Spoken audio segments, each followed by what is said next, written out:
Hello বন্ধুরা, very very good morning, শুভ ষষ্ঠী।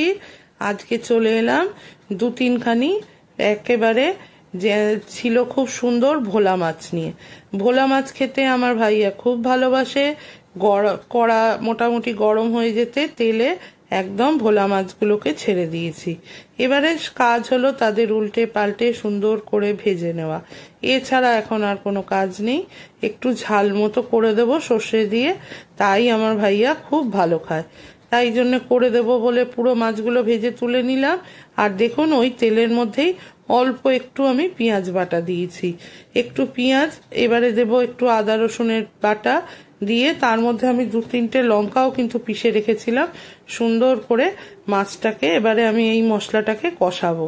কষি আর কিছুই না, এর মধ্যে কোনো ফোড়ন কিন্তু আমি ইউজ করিনি। দেখতে পেলেন তো, কাঁচা শুধু পেঁয়াজ বাটা আদা রসুন দিয়ে আমি ভালো করে তেলের মধ্যে মশলার কাঁচা গন্ধটা যাতে চলে যায় কিছুক্ষণ আমি তাকে নাড়াবো চাড়াবো। এটাই এই রান্নাটা করতে আমি এইভাবেই করি ভোলা মাছ সাধারণত, তো এইটাই তোমাদের সঙ্গে একটু শেয়ার করলাম। একদম ছোট্ট রান্না, যেহেতু একদম ছোট্ট রান্না তাই ছোট্ট করেই তোমাদের কাছে শেয়ার করলাম। আমি যা রান্না করি সেটাই তো শেয়ার করি বলো। আর স্বাদের জন্য দিলাম একটু লবণ আর দেবো একটু হলদি রানীকে, ব্যাস তাহলেই হয়ে গেল। এবারে আমি দিয়ে দিয়েছি লবণ, এইবারে চলে গেলেন হলদি রানী। এরপর আমি তাকে নাড়াবো চাড়াবো, একদম ঠিকঠাক করব।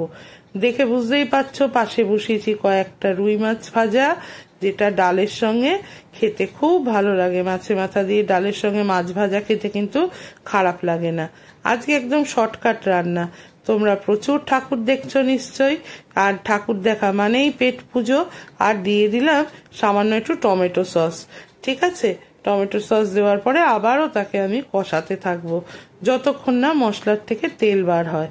সুন্দর করে এবারে আমি কষাবো, কষিয়ে একদম মশলাটাকে মজিয়ে ফেলার চেষ্টা করব। সারা রাত ঠাকুর দেখা তো শুধু ঠাকুর কেউ দেখে না ভাই, প্রচুর এদিক ওদিক খাওয়া দাওয়া হয়। তো মা কাকিমাদের বলো বা আমাদের মতো লোকেদের বলো, এত ঘুরে ঘুরে ঠাকুর দেখা তো বেশ পায়ে ব্যথা হয়ে যাবে। তারপর পরের দিন সকালে হালকা পাতলা রান্না ঠিকই আছে। দেখলে তো, একটু সর্ষে গুঁড়ো সানরাইজের যেটা, সেটাকে আমি জলে গুলে রেখেছিলাম উষ্ণ জলে, ওইটাই আমি একটু প্লেস আউট করলাম। আর দিলাম একটু সামান্য শুকনো লঙ্কার গুঁড়ি। শুকনো লঙ্কার গুঁড়িটা দিলাম একটু কালারটা একটু ভালো হবে। আজকে কিন্তু আর কাশ্মীরি গুঁড়ো লঙ্কা ইউজ করিনি, একদম অল্প মাছ, ছোট্ট করে একটা রেসিপি। যা রান্না করি সেটাই তো শেয়ার করি, সেটাই আমি আজকে তোমাদের সাথে শেয়ার করছি। খেতে হয়েছিল অসাধারণ, তোমরাও ট্রাই করে দেখতে পারো। আর ওপর দিয়ে ফেলে দিলাম বেশ কিছুটা ধনেপাতা। ধনেপাতা দেওয়ার পরে দেখো কালারটা কেমন লাগছে, সুন্দর করে একদম আমি গ্রেভিটাকে আরো ঘন করে ফেলবো। যেহেতু 3 পিস মাছ, অত কিছু ভেবে চিনতে অত বেশি গ্রেভির আমার দরকার নেই, আমি অল্প করেই করব। এবারে আমি মাছগুলোকে প্লেস আউট করলাম, তার মধ্যে আমি দুখানি মাছ দিলাম, সুন্দর করে মাছটাকে প্লেস আউট করলাম। এরপর আরেকটু আমি এই ঝোলটাকে একদম মজিয়ে ফেলার চেষ্টা করব।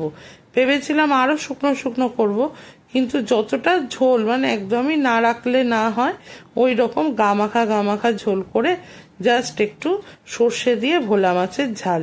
কেমন হলো গো, ভাল লাগলো? যদি ভাল লাগে অবশ্যই কিন্তু রোজকার জয়শ্রীর পাশে থেকো, লাইক শেয়ার কমেন্ট আর একটু চ্যানেলটিকে সাবস্ক্রাইব করো। মাছ কিন্তু আমার একদম রেডি গো, এই দেখো পরিবেশন করে ফেললাম। কেমন লাগছে দেখতে, খেতে হয়েছিল অসাধারণ। তাহলে আজ যাই, আবার দেখা হবে আরেকদিন, টাটা।